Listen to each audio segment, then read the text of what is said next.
An active Amber Alert right now. You've probably got it sent straight to your phone, seeing the alerts on television. The search on for the two children on the top of your screen right there. Lucy Evans, who is a 2-year-old, and 4-year-old Jaxson Evans.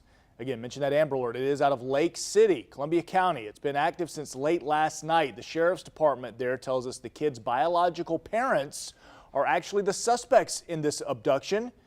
Those parents do not have custody of the kids. SYDNI Jones, David Evans.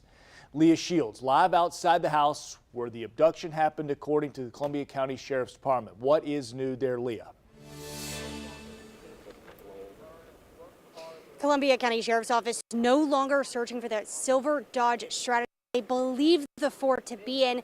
They do not believe they're in that car anymore. They will release more information once they have new information about what car they may be traveling in. We also are learning today more about David Evans' criminal history. But first, I want to take you to this house. You can see that the officer's still outside keeping guard. This is a K-9 officer, has his dog with him, tells me he's keeping security outside the house where the two were abducted. Now take a look at your screen. We have the pictures of all four right here. You see David Evans and SYDNI Jones. They do not have custody of the children. Officers say the two took the children from the home of the person who does have custody. Now, records show the Evans family lives here, and CCSO says a family member has custody of the children. As for why the parents do not have custody, that is confidential information. It was not public record. CCSO believes the kids could potentially be in danger, so keep an eye out for these four. Now, court records show that David Evans has a domestic violence history. In October 2020, he was charged with domestic violence and battery strangulation. Now, the court records that we received today did not say